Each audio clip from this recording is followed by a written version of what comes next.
এখন এমন যুগ চলতেছে, একটা ছেলে রাত কাটার জন্য আরেকটা ছেলেকে হায়ার করে। আমি বলেছি না শুরুতে, আল্লাহর গজব জোর করে টেনে নিয়ে আসতেছে। মাঝে মাঝে একটু নড়তেছে না ভূমিকম্প, এগুলো কিচ্ছু না, একটা বড় কিছু হবে। আল্লাহ মাফ করুক আমাদেরকে। আমার মন বলে একটা বড় কিছু হবে। যা শুরু করছি আমরা আল্লাহর সাথে আমরা যা দ্রোহিতা শুরু করেছি, ব্যক্তি জীবন থেকে শুরু করে রাজনীতি পর্যন্ত, আল্লাহর গজব জোর করে টেনে নিয়ে আসতেছে। আমার এখানে শিক্ষা প্রতিষ্ঠান গড়ে তোলা কোনো উদ্দেশ্য না। আমার উদ্দেশ্য হচ্ছে আপনাদের মধ্যে আকীদা আমলের পরিবর্তন আসুক, বুঝ আসুক, ওয়ার্ল্ড অ্যাফেয়ার্স সম্পর্কে বুঝেন, ব্যক্তি জীবন বোঝেন, সুন্নত বোঝেন, তাওহীদ বোঝেন, শিরক বোঝেন, হালাল হারাম বোঝেন, ওয়ার্ল্ড অ্যাফেয়ার্স বোঝেন, অর্থনীতি বোঝেন, সামনে কি হতে পারে এই বিষয়ে সচেতন থাকেন, সেইভাবে জীবনটাকে ঢেলে সাজান। এটা উদ্দেশ্য। আলিফ বা তা পড়ানোর উদ্দেশ্য না আপনাদের। এটা বাসায় পড়তে পারবেন যে কোনো হুজুরের কাছে। শিক্ষা নিয়ে আমি কিছু কথা বলে শেষ করে দেবো, তার আগে আমি বোঝানোর চেষ্টা করতেছি। আল্লাহর কসম, আমরা লা ইলাহা ইল্লাল্লাহ কালিমার মর্মই বুঝি না। কোন কালিমা পড়ে মুসলিম হয়েছি আমরা? এখন এই যুগ চলছে, মনে করেন এরকম অনেকগুলো পতিতা মেয়ে একটা জায়গায় থাকে, মানুষ ওখানে গিয়ে রাত কাটায়, এটা বলে পতিতালয়। এখানে কেউ ম্যানেজার, এখানে কেউ আগিয়ে দেয় দালাল, এখানে কেউ দরজায় দাঁড়িয়ে থাকে সিকিউরিটি গার্ড, এখানে কেউ মনে করেন রেজিস্টার নেয় লিখে। বুঝতে পারছেন? এরকম একটা সিস্টেম চলছে মনে করেন এখানে, আল্লাহ না করুক এখানে একটা কিছু আছে। তো এখন এই প্রতিষ্ঠানে যে ব্যক্তি লিখে, এই পতিতালয়ে যে ব্যক্তি পতিতাদের লিস্ট করে, কি করে? ওই ব্যক্তি দাওয়াত করলে আপনি দাওয়াত খাবেন কিনা বলেন, আমাকে বলেন। ওই ব্যক্তি আপনাকে খাবার দাওয়াত করেছে, আপনি খাবেন কিনা? ওখানকার ম্যানেজার, যে ওটা ম্যানেজার, পতিতালয়ের ম্যানেজার, সে ম্যানেজ করে কার পরে কে যাবে, কাস্টমার আসলে ডিল করে, আপনি ওই ম্যানেজারের বাসায় খাবেন কিনা বলেন? আর কেউ আছে ওখানে পতিতা, সে আপনাকে ইনভাইট করেছে, খাবেন কিনা? আর একজন ব্যক্তিকে আপনি স্পষ্ট দেখলেন, সে সেখানে ঢুকলো, কাজ করলো, বেরোবে, ওর বাসায় খাবেন কিনা? এখন হাদিস শুনেন, এবার হাদিস শুনেন। নবী সাল্লাল্লাহু আলাইহি ওয়াসাল্লাম বলেছেন, বলেন সাল্লাল্লাহু আলাইহি ওয়াসাল্লাম, চার শ্রেণীর মানুষকে আমি সমানভাবে অভিশাপ করে গেলাম।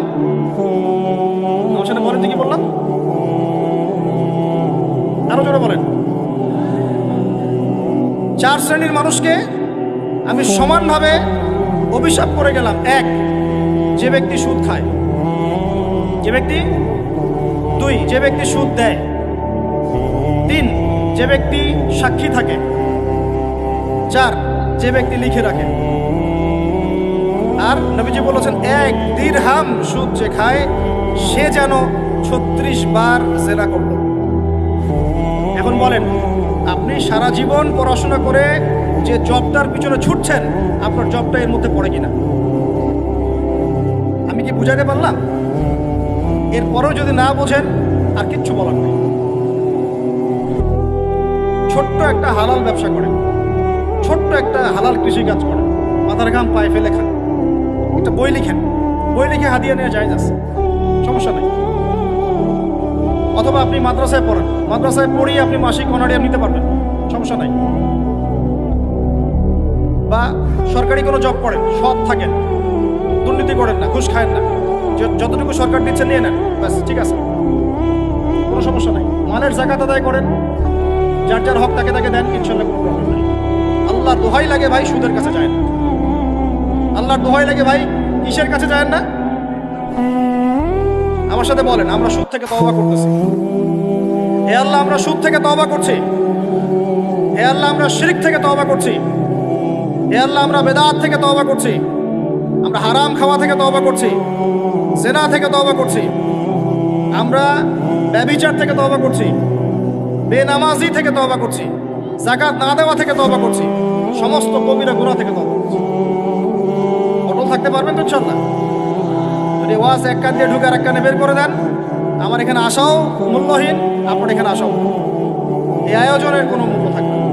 বরং কালকে আমাদের মাঠে, এই মাটিটা যেখানে বসে আছি আমরা, এই আমার চেয়ারের নিচের মাটি, আপনার বসার স্থানের নিচের মাটি, আল্লাহর কাছে অভিযোগ পেশ করবে। এইখানে এই আলোচনা হয়েছিল, তারপরেও তারা সংশোধিত হয় নাই। আর আমার জন্য আরো বড় বিপদ, দোয়া করবেন যেন আমি এই বিপদ থেকে নিজেকে রক্ষা করতে পারি। যা বলেছি তার উপরে নিজেকে আমল করতে হবে। আল্লাহ পাক আমাকে তৌফিক দান করুন, আপনাদের সবাইকে তৌফিক দান করুন। মুসলিম পরিবারে জন্ম নিয়ে ভাই ইসলামের মর্মটা বোঝার চেষ্টা করি। আল্লাহ পাক তৌফিক দান করুন। কালিমা শিখবেন, তাওহীদ শিখবেন, সুন্নত শিখবেন, হালাল খাবেন। আল্লাহ পাক তৌফিক দান করুন। যুবক ভাইরা চরিত্র হেফাজত করার চেষ্টা করি। যুবক